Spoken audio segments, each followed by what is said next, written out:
about this ICC thing. So ICC, so ito na, Justice, mukhang a certain distinction has been denied the Dutertes. If ever, they won't no longer become the first Asians to face warrant of arrest. I think people forget Afghanistan is part of Asia. So Nauna. Taliban's supreme leader, nauna pa siya. Nauna siya na warrant of arrest. So, sorry sa mga Dutertes, you're gonna lose as a distinction. So yung sinasabi ni Duterte na itong ICC ay bias, white men going after, blah, blah, blah, Africans and all. Hindi na totoo because you have Karim Khan, who's obviously from a South Asian background, going after Afghans. So sorry na lang if ever... were you surprised by that ICC warrant of arrest against the Afghan leaders for, of course, atrocities against the women of Afghanistan? Grabe yung apartheid, gender apartheid. Well, I think they were trying to address that charge against them that they were focusing on black government leaders, black military leaders, and finally they issued that warrant of arrest against Putin. Remember that? That Although started to Putin is spread. not Asian-ish, Eurasian, and then Israel is kind And of, then we don't know, it's Western. But Afghanistan, Afghanistan malapit na is sa really atin. Asian. Yeah, now it's in Afghanistan, and Afghanistan is in the Middle East. Palapit na sa Central atin. Asia, yes, Central Asia, Middle. Exactly. Ito talagang, Central Asia. oh, I think next could be Myanmar, di ba? Yung General Myanmar is a Myanmar is the possibility. next. And The then, two next candidates will come from the Philippines or Myanmar. parang ang ICC, pag ganyan siya, no? Spreading from Europe, but Moscow, then, then Middle East, then ngayon Afghanistan. So baka may logic pala yun. It's following a certain logic, no? I mean, it looks to me like that, right? Because Myanmar Yeah. is very much next, and then you could say also the Afghan leadership, Taliban is a kind of a low-hanging fruit. I don't know in which cave these people are. Good luck finding them, right? But at least it's a statement by ICC, diba? And then of course things would get more contentious once it reaches Southeast Asia. So, you see this as a good news, or you see this as them just ticking the box? Lagay lang na tayo ng ibang tao para lang hindi nila masabi Well, na mga ano lang. Well, I think because it's a rather new institution and they're being pressured also by the U.S. So they're fighting several fronts, and they're fighting states. Like, how do you arrest Putin? I mean, it's the guy has the button on their nuclear weapons. Most numbers. So two nuclear powers. it's not easy to do this. I mean, you have to remember the guy who holds the largest nuclear arsenal in the world is the subject of their warrant of arrest, and that is tough. That is rather brave, and now they're facing the wrath of Donald Trump that he is going to pass a law prohibiting the prosecutors and anyone connected with the ICC from entering into any transaction or relationship with the U.S. or the allies of the U.S. So it's grabe, no? Even the family members, no, could be affected, no? So, yes. grabe So, na. yeah, they are embattled right now, but my sympathies are with them because they have to do this kind of work because it's needed, no? It is needed. What is your read so far? Because we're towards the end of our discussion, Justice Carpenter. I want to go to the West Philippines and Philippines, and I have a couple of important things to discuss with you on this. So here we are. Donald Trump. Andito na siya officially. What is your read of Donald Trump's early days, appointments, etc.? Because one of the things we noticed with Donald Trump, obviously on one hand, he says he's a man of peace. He wants to end wars. And in fairness to the guy, if you look at a lot of his appointees, right, whether it's in Pentagon, whether it's the State Department, they seem to be very parang non-confrontational guys. So Demino, for instance, in the Pentagon, the new Middle East chief guy says, we have to cut a deal with Iran. Let's not go to war. That's not an important region to us. Trump himself said he's open to cutting a deal. He called on Putin to end this ridiculous war. So he's trying to help Ukraine to come from a position of strength. So, and then the new guy who's taking over the Southeast Asia, the Pentagon, who also wrote a piece I can forward later on to people, also saying that, and this is crazy, Justice Carpio, actually, finoword sa akin, natag ako ng former members of Biden's National Security Council, right? they tagged me kanina on Twitter, this crazy article. May term yung new Southeast Asia Deputy Assistant Secretary ng Pentagon. Ang article niya last year, in-argue niya, he's arguing in favor of a cooperation spiral with China. At sabi niya, kasama dyan sa cooperation spiral would be US will withdraw its weapon systems and maybe even EDCA bases in the Philippines for every reciprocation by China, meaning China will also withdraw its warships from the Philippines exclusive economic zone. Nagpanic on both sides because I also saw National Review also writing something about this na Trump is bringing a lot of these guys who are kind of a Koch brothers, think tank guys na libertarian na essentially isolationists. Isolationists. Let's not get into war with Iran, with Russia, with China, never mind, whatever. Although, and then at the same time, you have Marco Rubio making the Philippines the number 3 in the countries that he called. So you could see the priorities. Pete Hegseth, the controversial nominee who just got confirmed last night.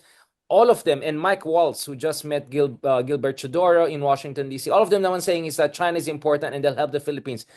What is your read of Trump? Sabog? I mean, is this going all in all directions or medyo confusing, di ba? I mean, you can read this in different... Yeah. The way I look at it, Trump is very incoherent, inconsistent, contradictory. Why? He said he's a man of peace. He will stop wars. But it looks like he's stopping wars of other countries, but he will have his own because he's threatening to seize Panama and the Greenland. I mean, There will and he be no doesn't rule war, out force. Justice. There will be no He war. does.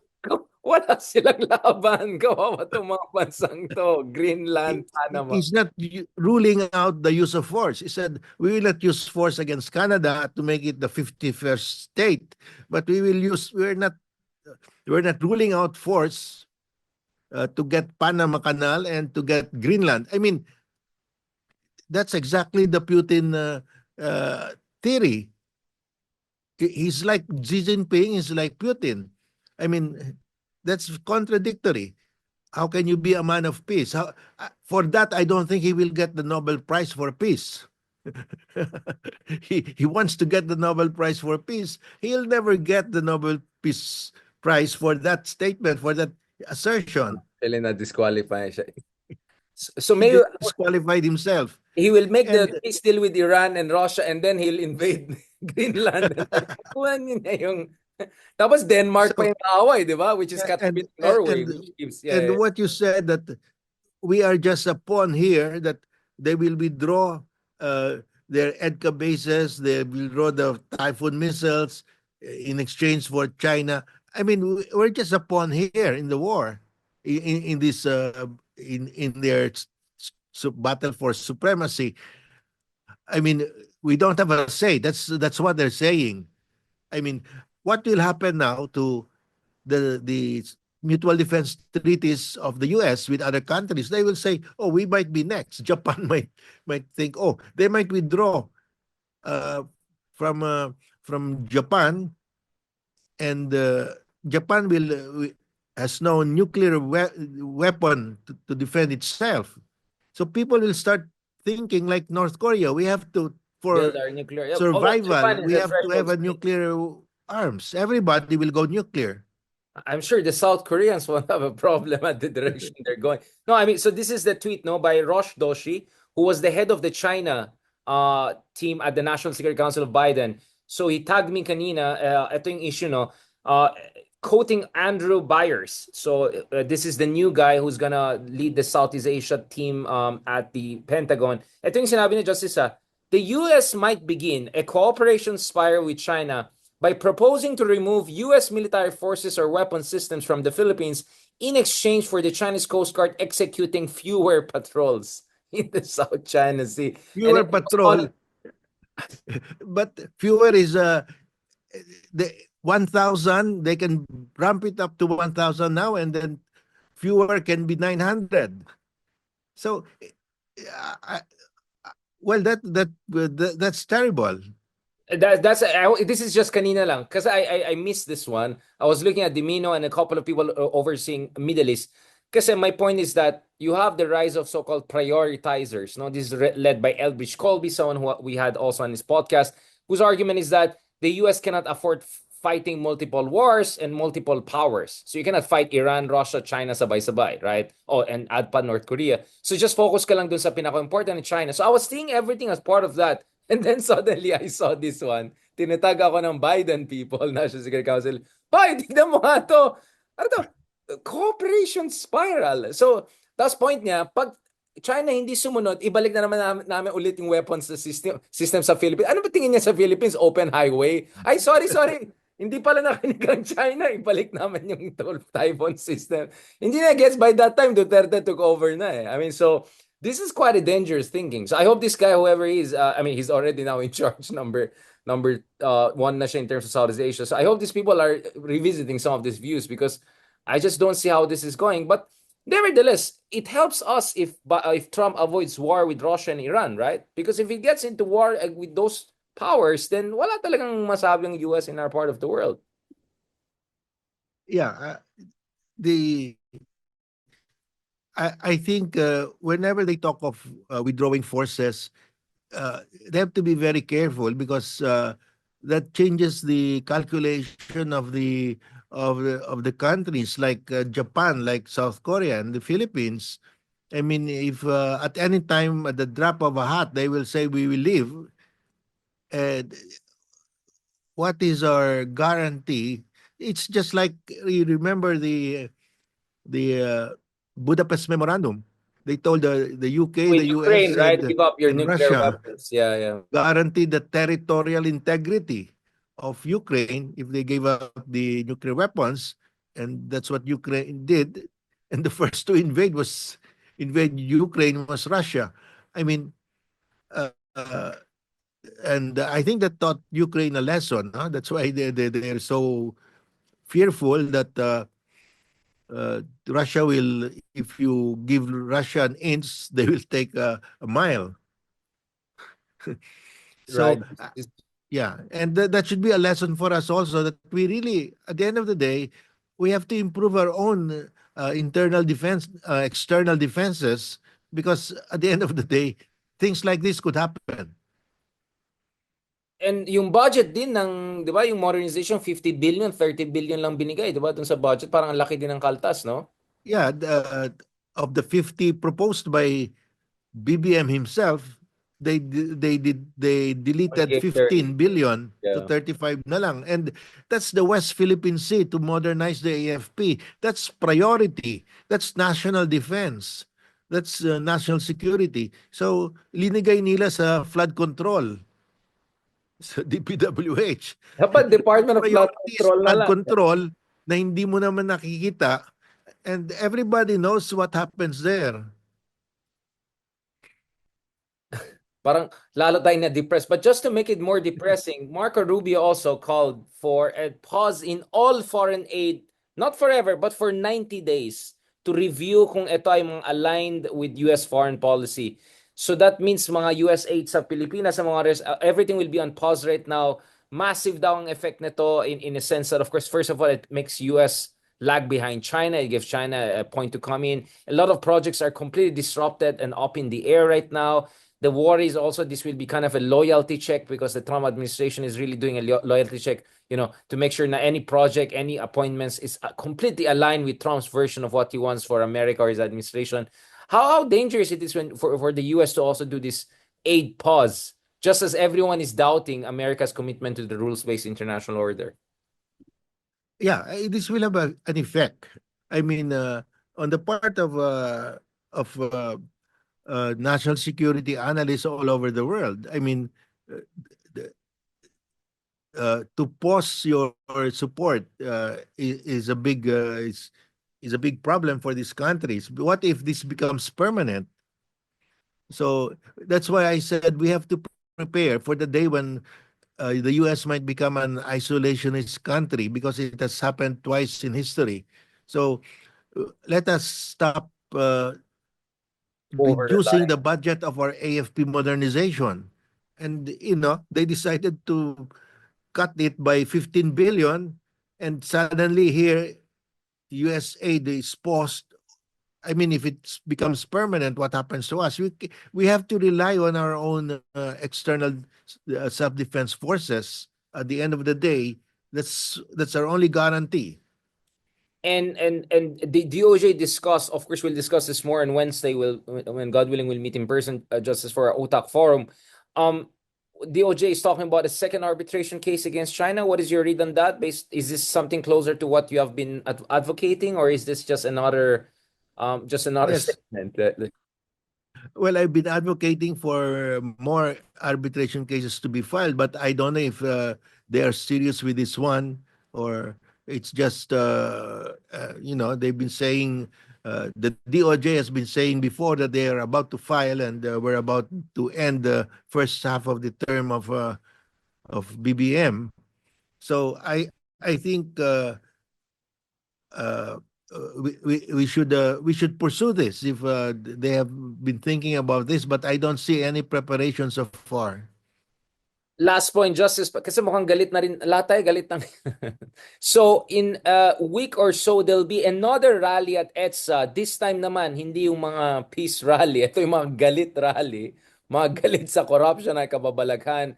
What is your advice, Justice, for the genuine opposition to come together? Because I think nagkaroon ng de facto, hindi naman division, but in a sense that on one hand, there are people like you, Chelo, among others, who have rightly focused on this really controversial budget. And then at the same time, there are people like Senator Trillanes, Senator De Lima, among others, who have really been on the front line of exposing the Dutertes and making sure tuloy-tuloy na itong impeachment na to. How do you make sure na ma-harmonize natin lahat ng genuine opposition para the message is on cue and the result is for the best of the country? Kasi we have to make sure na hindi tayo maging tuta ng any wrong side, di ba? You have to make sure that maging Yeah. autonomous force ang opposition. What are the efforts we should do? What should be the messaging discipline? And what do you think are the gaps that we have to fill in the coming weeks? Attend ba kayo, Justice, dun sa 31 ba yung rally or 30? Yeah. We already came out with our messaging, and it covers both uh, uh, our criticism, our demands on the budget of for 2025, and also for accountability against the BBM and the Dutertes. We're asking also to uh, to hold the Dutertes accountable. In fact, the specific demand that we're making is because remember in the Quadcom hearing, the money, that 125 billion, landed in the possession of the two military aides. But they stopped questioning the military aides. I mean, the last nail in the coffin is to ask the military aide, what did you do with the money, the cash that was given to you? They did not ask the most important question. And they said, oh, we will allow the DND, the military, to investigate this too. But we have not heard anything from them. So we are demanding that Secretary Gibo make public the results of the investigation. We want to know what these two military guys did with the money. Did they give the money to Sara, to Piatos, or they are still in possession of the money? I mean, there are only three possibilities. Because if we know what happened to the money, then case is closed. I mean, the cases can be filed already. I don't know why the most important question was not asked by the Quadcom. I really cannot fathom this. So we have included that in our demand. So we're not focusing only on the budget, but both sides. I mean, all we're demanding prosecution even of Duterte for the human rights violation. It covers everything, uh, but for us, because of time constraint, we really need the budget to be amended. That's why Yun nga, that days has away. become the number one. Yeah, thank you so much, Justice, for that. You're optimistic naman na at the end of the day, the good forces will come on top. Kasi parang ping-pong ang nangyari. Perde gana yata sabi ni Ronald, who has the most mistake ang laban dito? Ako naman sabi ko, hindi, piggy bank. Sino mas magaling mag-piggy bank sa mga totoong opposition? Kasi opposition ang magaling eh. Magaling mag-criticize kay Digong, magaling mag-criticize kay BBM. So nagpi-piggy bank lang sila each side. What is your final message on this note before we wrap this up, Justice? Well, I hope the president listens to us that it's easy to diffuse this crisis by just amending the General Appropriations Act. It's as simple as that. And to correct the mistakes in the grave errors in the budget, I mean, it can be solved. And uh, then this will quiet down. But what about parang wala kang advice sa mga Dutertes, Justice? Wala ka bang advice? Like, how can they escape accountability? Is there a way well, for them to get over well, Piatos or they ano? have already mapped out their escape route a long time ago. Sila wala na talaga. Kaya naman, bakit si BBM lang may advice na umayos? Yung iba parang hindi mo na, parang wala na beyond redemption now. So on that note of beyond redemption and redemption, thank you so much, Justice. I know this was a little bit later than usual. Thank you, Justice, for your service to the country. Thank you, Justice, for giving us your time for our humble little platform here. Mahal na mahal ka ng tao. Kasi kanina nag-post ako eh. Do you have any questions for Justice Carpio? There were a couple of questions coming in, so we really love to have you with us at least once a week kasi your wisdom is very important. As I said, defected na ako. Wala na ako sa team nila Ronald. Wala na. Ano na ako? BBM na ako. BBM. Patalsikin. I'm just kidding. Thank you so much, Justice. God Okay, bless. thank And you, Richard. see you soon po. God bless. Have a lovely Yeah. weekend.